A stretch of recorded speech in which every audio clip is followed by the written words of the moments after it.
Hello there, ladies and gentlemen. Molchap here, coming at you with Game 6 of the Group C of the Ever 04 2FL OSL. This is the last game of the group, potentially, between Sync and GoRush. And there's GoRush right there. Very nice guy, by the way. I think I probably mentioned that before in other casts of him, but met him a few times in Korea. He's super nice, and actually, I think he ended up actually. I saw him again at a Twitch party at like BlizzCon or something like that years later, and he introduced me to Stork, and I got to chat with Stork at BlizzCon. That was super cool. So that was nice.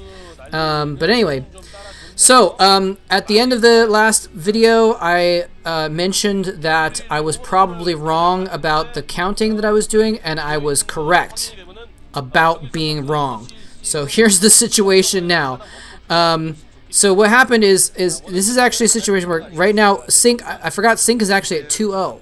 Sync is at 2-0, not 1-1, because he beat Jeju and he actually beat Oof. So Sync is at 2-0 right now. GoRush is at 1-1.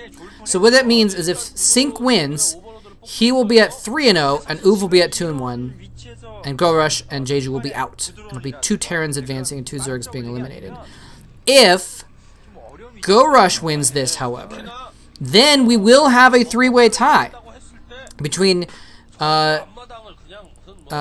Sync having 2-1, Oof having 2-1, and GoRush having 2-1. So there's a possibility of a 3-way tie in this game if GoRush wins. So if Sync wins, boom, he's in. He's in the round of 8. If he loses, he still goes to the tiebreakers and will still have a chance of getting out of the group. So, you know, it's not quite do or die for him, but it is do or die for GoRush. So we'll see how that goes. And again, as I mentioned, if there is a set of tiebreakers, I'm going to leave a little bit of a gap between this video and the next ones, so that you can. So if there's no tiebreakers in my video list, it doesn't mean that there weren't tiebreakers for this game. So I'll probably do a replay commentary in between or something like that, just to leave a little bit of space. If you're watching this later on on the playlist, by the way, there is a playlist. If you have any friends that you want to have them get caught up on this, show them the playlist, and it has all the games in order.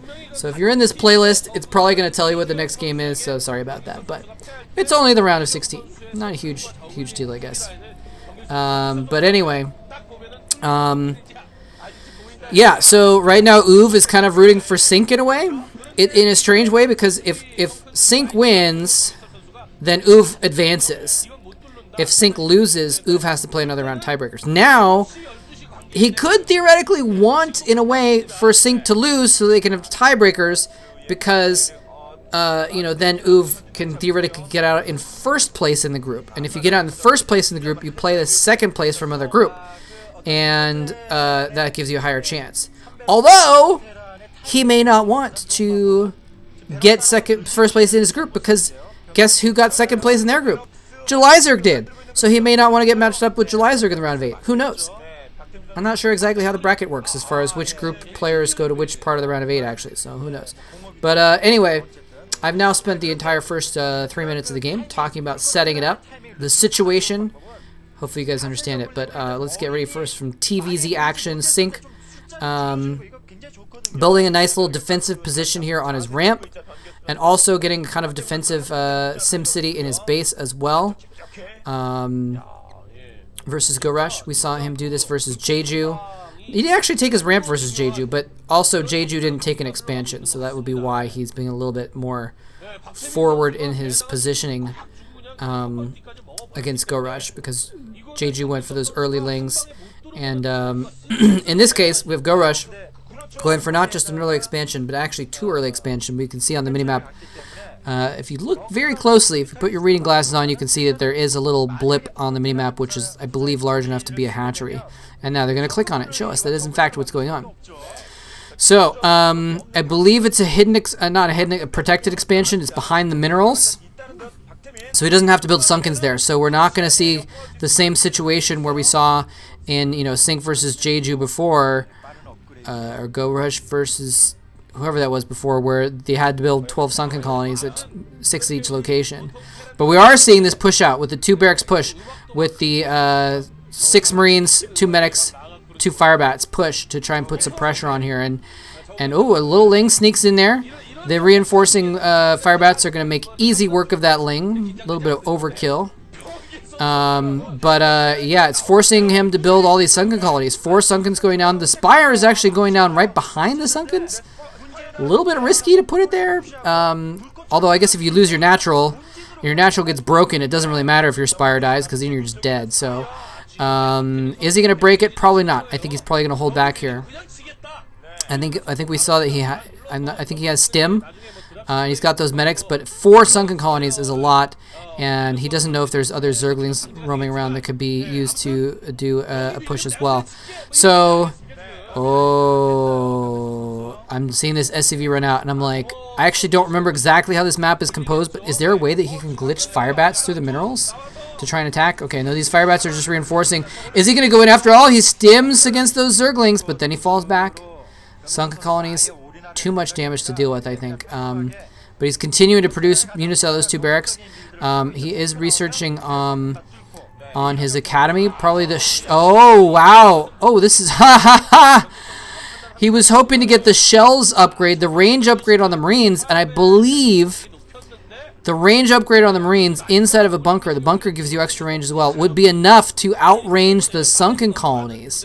So a clever idea there, but while the bunker was out of range of the sunken colonies, the SCV moved into a spot where it was in range of the sunken colonies, and so dead SCVs can't build bunkers.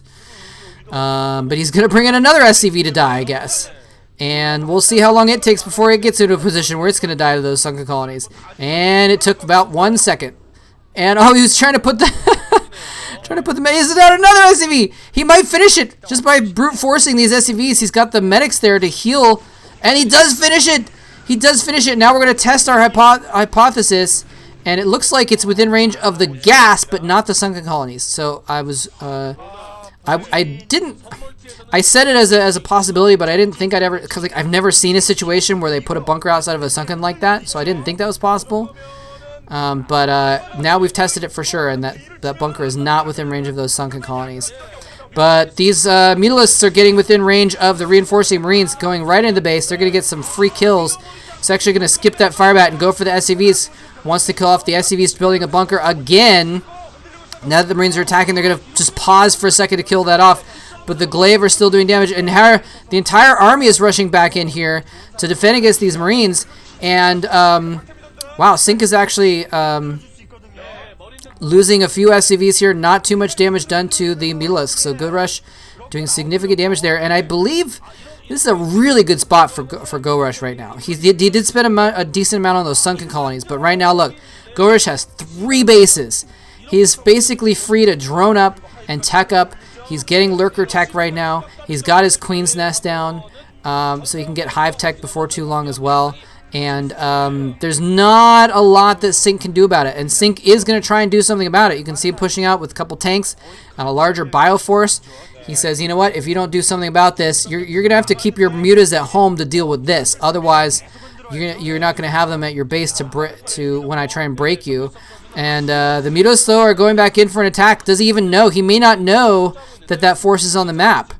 I'm not sure what scouting GoRush has at this point as far as that situation, but there's enough turrets and that bunker there that it's going to deter him, and so he does bring the Mutalist back to his main base.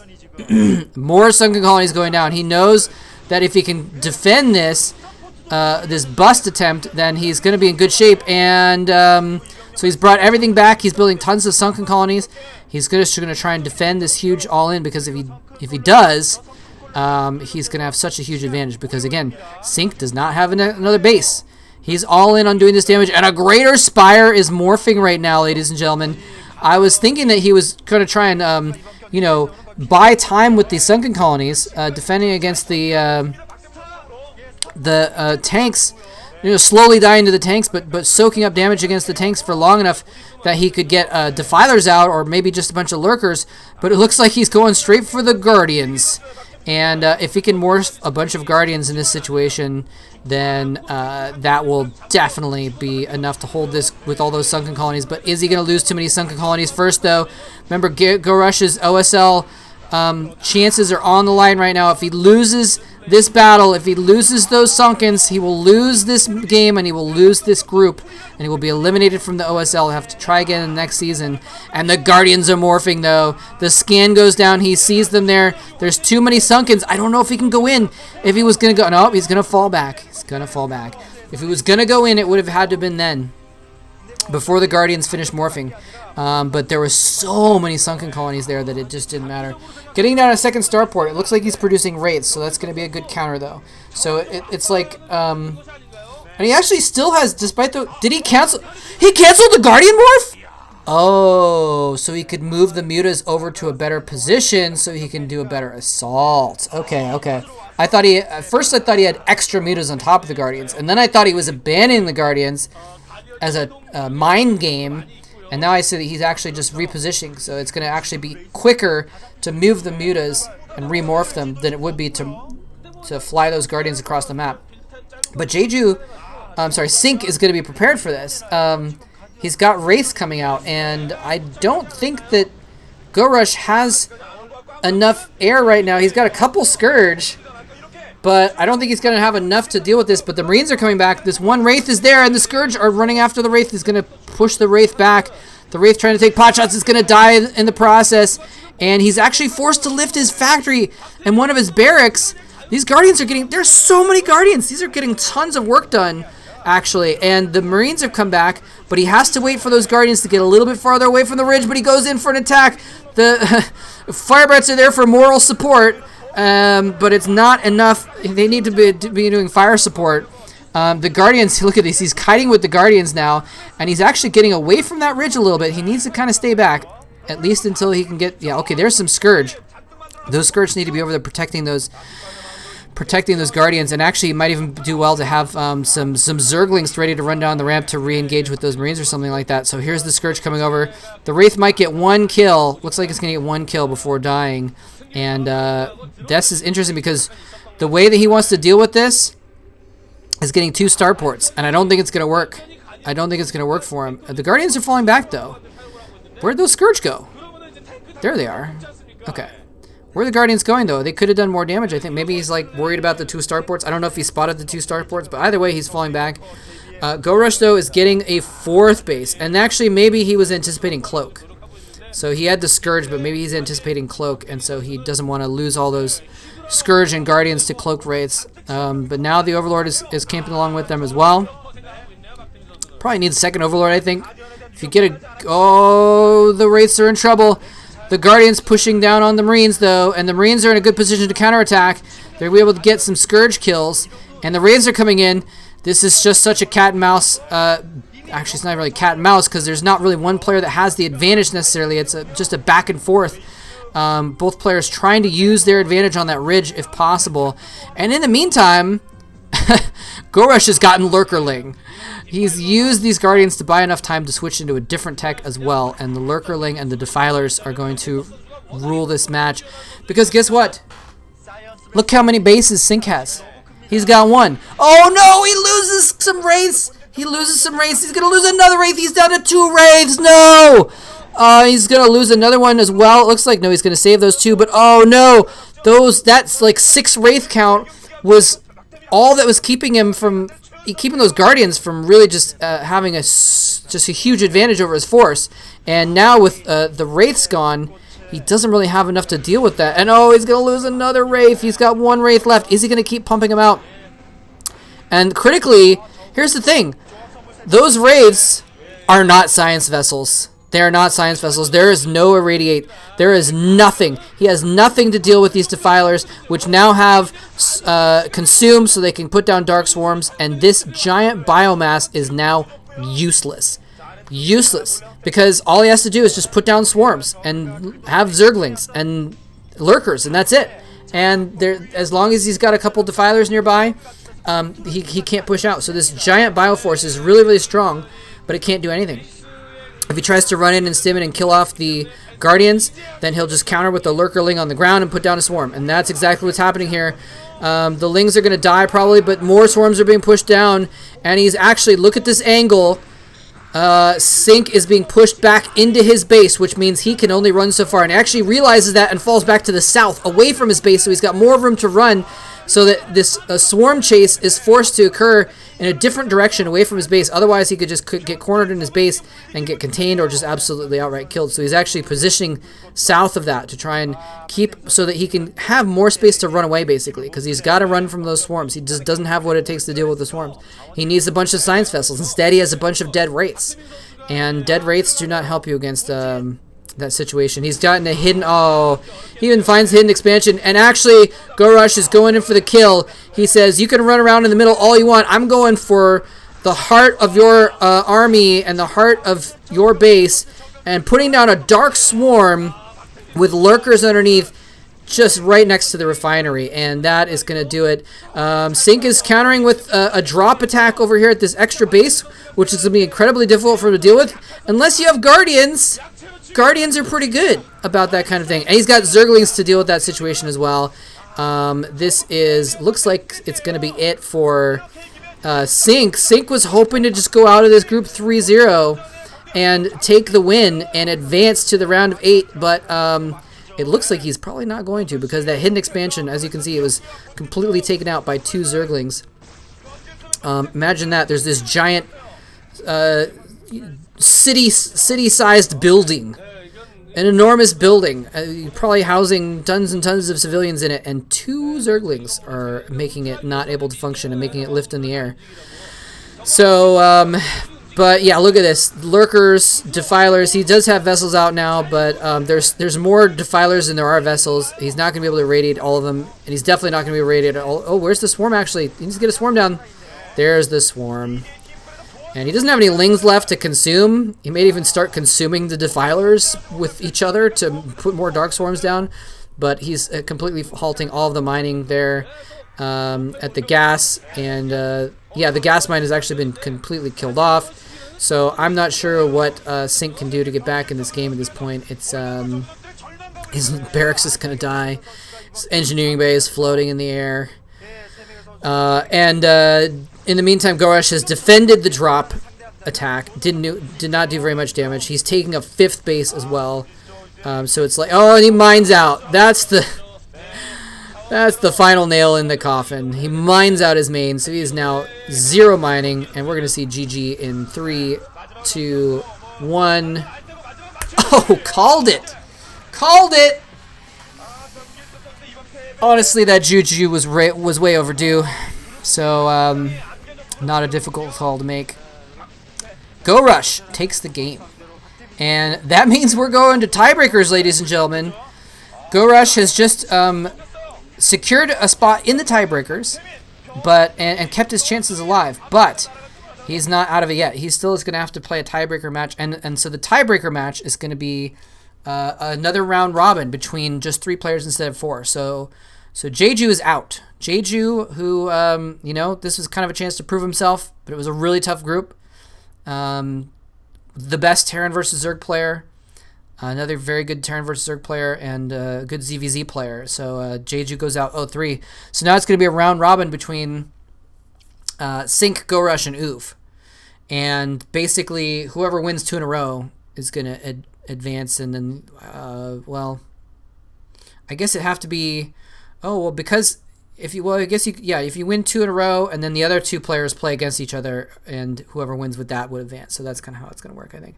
Yeah. So yeah, it'll be a round robin, but that can sometimes go to multiple tiebreakers as well, right? If Oof beats GoRush and GoRush beats Sync and Sync beats Oof in their round robin, then it goes to another round of tiebreakers. So it could go, who knows how many games there's going to be, but it could just be 3 games, you know. But we're going to see some tiebreakers. Again, just to make it so that it's anti-spoiler for people that haven't watched these games yet, I'm probably going to leave a little bit of a gap and maybe do a replay commentary. And that should be fun, though. I've got some good replays on deck, ready to cast. And then we'll see the tiebreakers and see who advances from this group in a couple more days. So, intense Man, this OSL is so stacked. There's so many good players. Such intense, awesome games as well. It's been really fun to watch this stuff. Hope you guys are enjoying it as well. And so I'll see you very soon for the tiebreakers and very soon for some other games. And see you next time.